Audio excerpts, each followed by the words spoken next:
a musician brings to life the words and notes of a song. But for Manuel Delgado, the story begins not on a page, but with the instrument from which the music flows. I'm a luthier. Luthiers like Delgado make guitars, ukuleles, more than 40 stringed instruments, all by hand. Delgado does this inside a small workshop outside his East Nashville home, a tradition that started in 1928 in Mexico by his grandfather, carried on by his father in Los Angeles, and now by him.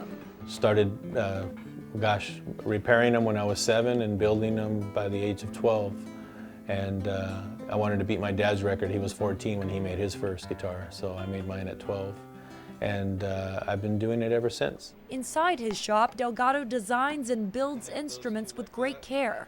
About 200 hours of labor go into each one. No prefabrication or electronics, just 2 hands, patience, and an eye for detail. And then I can manipulate the way the instrument sounds by the way I brace it. And every guitar sounds a little different depending on the wood he uses. So if I'm building a guitar for you, and your voice, you have a high singing voice, we might want something with a low to complement your voice.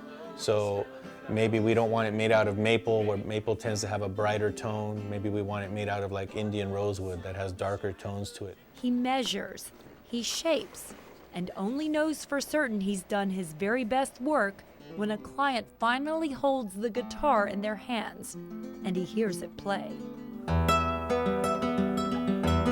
I want to do something that's going to have a lasting impression in history as far as the instruments are concerned. Each instrument carries Delgado's signature and a Bible verse specifically chosen for the client, not to mention the lessons both of life and artistry he learned from his father and grandfather. I feel like I'm honoring them, I'm honoring their legacy and trying to continue the tradition. Every instrument may have its own story, but Manuel Delgado's story can also be found amongst the strings, frets, and rosettes that pull it all together. Cindy Carter, Fox 17 News.